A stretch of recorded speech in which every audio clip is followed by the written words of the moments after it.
Welcome back to Pros and Cons with AKA Bog and Captain 1701. We're back in the same studio, same state, same place for Yeah. once. Hence the slightly different setup here, but it should be a lot of fun.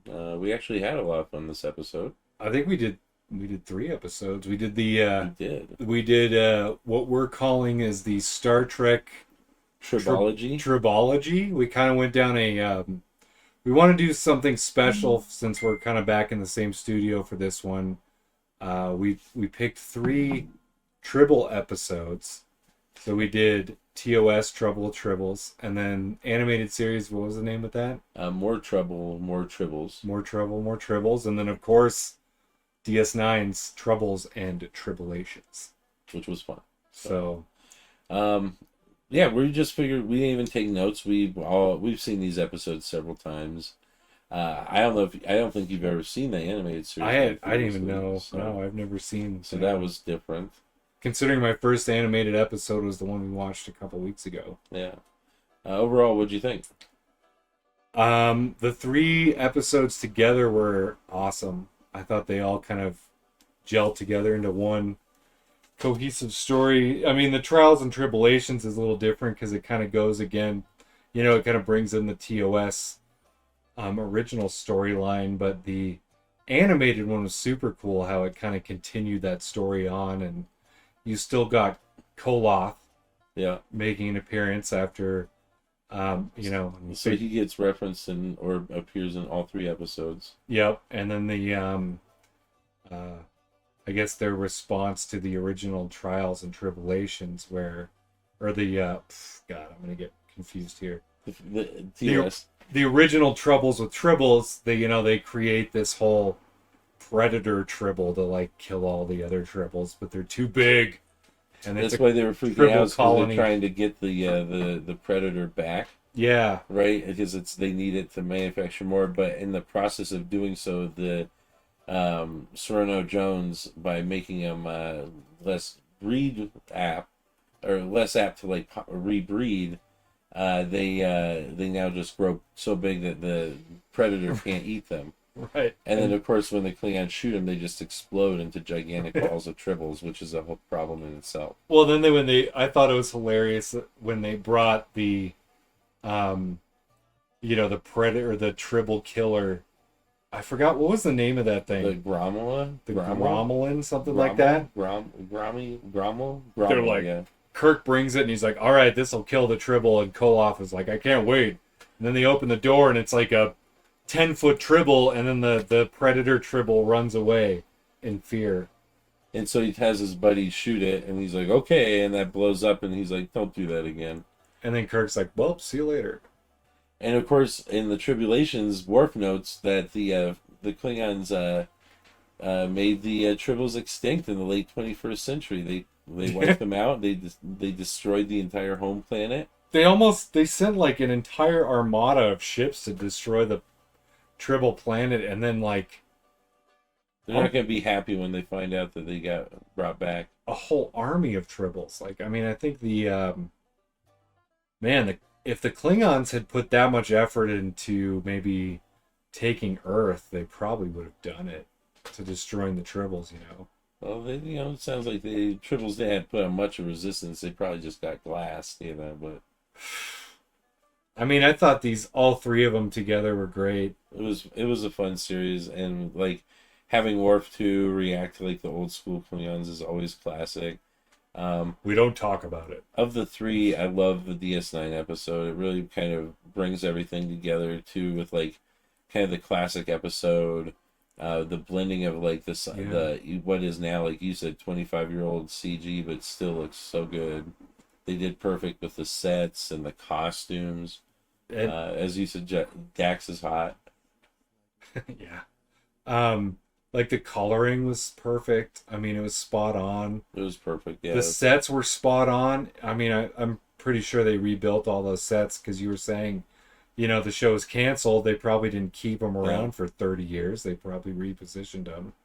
And you get like, I love the Kirk and Cisco moment. Yeah, I think the two best captains in Star Trek history, in my opinion. Yeah, that was pretty epic. Um, and just, I think it was really cool too how they were able to meld a lot of the old scenes with the new scenes as well. With we were remarking how when Kirk's kind of in the lineup of all the crew members that got in the fight with the Klingons in the bar, and then they go back and that scene is in the original episode, but then in Trials and Tribble-ations they put in Bashir and O'Brien in that lineup, and you actually have O'Brien talking to Kirk, and he says, you know, I didn't start the fight or whatever, and he moves on and everything. Sir, I don't know, yeah. But if you're looking at that lineup from the original episode, and then you watch the Trials and Tribble-ations episode, and you see Bashir and O'Brien in there, you would think that they were in there originally. I mean, it was like almost a seamless addition that those two were in that lineup. It just makes me wonder if we had people that were this talented nowadays to make Star Trek, how truly awesome it could be. You know, opposed to just like your standard CG graphics and stuff. well, I'm just saying in general. I mean, the way that they seamlessly put these two episodes together, and we're still able to add the old elements with the new elements and actually know the backstories to the stories. I don't see how you could do that with new Star Trek. Like, I don't want to go back to the same old point of saying new Star Trek is bad or inferior, but it kind of is when you look at these type of episodes. I would love to. I think I said specifically while we were getting ready to do this that I wish New Trek was just like this episode. Right. Like like if Strange New Worlds was just like if they just made like basically new classic Trek, that would be 100%. I would totally be in love with that. It takes too much. Like I think it shows that this episode that the retro tech and everything still works as futuristic. Even when it's like respected within canon, and like Dax like, oh, I love the design. right. I was going to bring that up. Like, yeah, dude, like the how she's classic, fawning over the classic design with the chrome finish, and even when she steps out of the thing, and she's like, and the uniforms are even shorter, and it's just like those little details go a long way in making good shows. Like, I 100% believe like a modern classic Trek could totally work. I agree. I don't know, whatever, maybe I don't know. You don't have to have like, I mean, you haven't watched Strange New Worlds, much of it. I've watched several episodes now, and like it's okay, but it's extremely overstimulating with the color saturation and the lens flare, and just it's almost too detailed. And when you strip away all of the flashiness and the detail, you have to rely on good plot and storytelling. And TOS did this awesome job of having a lot of their a lot of the tech and a lot of the sets stripped away, because frankly they didn't have a huge budget. But you didn't need all the techie tech nonsense to make a great story. And with all of this new animated technology we have, and I mean everything, if you watch a Strange New Worlds episodes, it feels like it's 7 people standing in front of a green screen. Dude. Like it really, like both of these episodes together, when you look at them, like you can tell that they were not like watching all 3 of these, it was seamless. I didn't notice the medium in any of them. I just enjoyed the story. Totally. And that's what's missing from a lot of these newer episodes. Yeah, it's more about dude, like and like even the having like the modern scenes on the Defiant was like a nice treat at the end, because I love the Defiant. Yeah, when it was like kind of cloaked and Kira's running the operations from the ship behind. Kira, right? I was gonna say it. Well, because they found the time orb, the orb of time, and from the Cardassians, and then you get the same actor who played the Klingon spy from the original episode They to come brought him reprise back. his role. It's awesome. And he was, I mean, it's seamlessly the same character. I looked this up because I'm like, it's been, as they mentioned, it would have been, what, 105 years between the two events? Yeah. And I was like, man, I wonder how long Klingons live. And we looked it up, and apparently Klingons live over 100 years. It's unspecified, but they definitely live over 100. And so, you know, and then with the animated series, they brought back Cyrano Jones. Yeah. I think that was the same voice actor that played the original. Sounded like it. I don't think Koloth was, because he kind of had a Different. too much of a weird twirly mustache voice. But like speaks to, I don't know, I feel like DS9, kind of going off on another point, used a lot of these characters from the original series back to the TOS, because we get a few episodes with Koloth as well. Yeah. A lot of Klingon, I think there's Blood Oath is one of them, with Dax and Koloth, because she even mentions in Trials and Tribble-ations how she wants to go back and meet Koloth in his prime, because her previous host Curzon Dax knew Koloth, and she wants to go visit Koloth. Yeah. So there's just like all these great, like, seamless callbacks, and there aren't even any, you can't really nitpick any canon per se, because they all just fit together really well. In the animated series, he was voiced by James Doohan. Scotty. Scotty did Koloth's voice. Oh, in the nice. Animated series. I thought it was different. You know, it was different because it was like kind of too high pitched, but props to Doohan. Yeah. But yeah, I mean, it's just like, overall, it was a really fun experience. I enjoyed watching it. I thought the trilogy was like, it was nice little like 3-episode set to watch. It was fun. Yeah, and you know, we also got introduced to the temporal agents. Temporal agents, and I'll have to find that book for you. I might even have it on the shelf, because that is actually one of the few Star Trek books I like. And then in the end, like, you know, he's kind of fanboying a little bit, one of the agents, and the other agent is kind of upset at him. I think it was also a great, I'm pretty sure it was an anniversary episode as well. Trials and Tribble-ations. I'll have to take a look. It probably was. And then, you know, they kind of stick these episodes, because this was kind of deep into the Dominion storyline.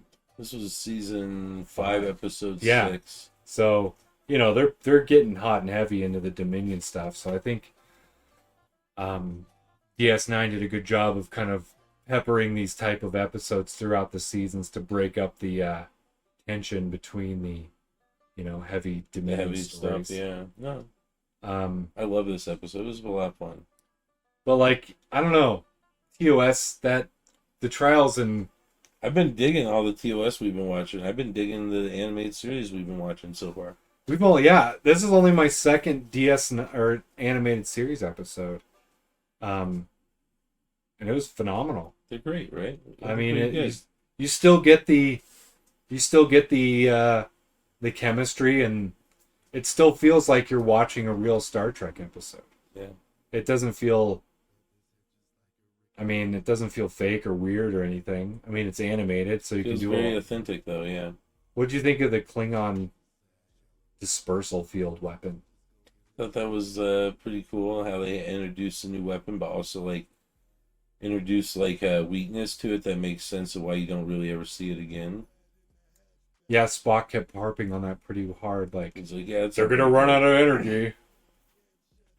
He's like, oh, this is easy to defeat. No wonder it's useless. Another cool thing I noticed between the two, I guess the animated one and TOS one, was the screen time for Uhura, because Uhura got a lot of screen time in this TOS episode. Well, she was the one who had the idea with the robot ships. She like alerted them to the fact that they were about to like leave, and kind of did it all stealth and everything. So she had some good scenes. She had a big role in both, which I thought was pretty important. Because TOS, she kind of was, um, she was, I would say, at some points diminished her role a little bit. Um, but it was nice to see a good episodes where her was the main focus. Yeah, a lot to like in both. And there was also a lot of Chekhov to hate in the first episode. yeah, I don't know. He was really just grating on my nerves for some reason. I agree. Chekhov was kind of doofy. The whole time, kind of like, oh, in the Russian history, like we created vodka, or like that's a Russian invention. We created scotch, and I don't know. And I never. Like, hey. And then like Spock shuts him down. He's like, that was actually led by the British expedition and he's like, oh, okay, it's like, oh my god. I was never a fan of Chekhov. I thought he was kind of just an also-ran character on the bridge. I don't know. What's your opinion of Chekhov? He's just kind of. I liked him in the movies for sure, but like in the old episodes, I'm not super impressed with him. No Sulu in this episode. There was in the Tribble-ations episode. There was though. He wasn't in Trials and Tribble-ations. No, the more Tribble-ations, the animated one. Yeah. Yeah, but I mean, in the TOS one, no Sulu. I don't know. I'm not a big fan of Chekhov, but what did you think of Odo and Worf kind of? That was fun. They were basically in the bar the whole time, just kind of. Yeah, they got that tip, so let's just hang out here. Yeah. And I love at the end, like when they're like we get near the end there, and someone's like, "Oh man, more Rakutajan." Like, who ordered them? Like the Klingons, and he's like, "The Klingons," and she's like, "Right there, and there, and there," and they all turn and look at Worf, and he's like, "Oh yeah, they're Klingons." It's like, dude, you didn't tell everybody else who's looking for, like, the Klingon guy who's disguised as a human that there's other Klingons here that look like humans? It's weird, like, so you have a Klingon disguised as a human, and then you have a Klingon disguised as another random whatever Worf is trying to be, merchant in this episode. Yeah, they just like, they won't recognize me in this era or something. I don't know. Well, like if you saw, let's say Worf walks in though with like full ridges and everything, they should know it's like a Klingon without based on the, but of course they have the explanation from Enterprise, which would have made it make sense too, because not all the Klingons ever got it. That's an episode for another time.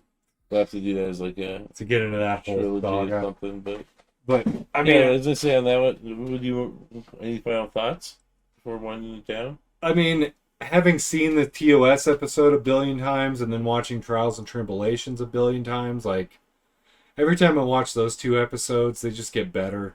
I love them. How about adding the new one into the mix that you hadn't seen before? It just like fulfills the story even more. It was just a little fun, right? Really cool. So I hope you like if I was to rank it, I would put Trials and Tribble-ations in maybe the top 20 DS9 episodes of all time. Yeah. Maybe top 10. And honestly, I thought one of the reasons we threw the animated series one in there was to break it up of watching the two, but after watching the DS9, it's enough. It's not the same episode. It's very much its own episode with its sets. And the reused footage is actually quite minimal, and I found all three a lot of fun to watch, but also think that you would have no trouble watching the two main episodes back to back at all without getting too bored. I don't think. So good. It was a seamless kind of reproduction. Yeah, it was awesome. But so we're gonna have 5 stars for the Tribbology. Tribbology, 5 stars. Yeah, highly recommended. Tribbology. I can't even say it right. Awesome. Well, on that note, let's go ahead and we will do our outro here. You guys take it easy. We'll catch you next time. Peace.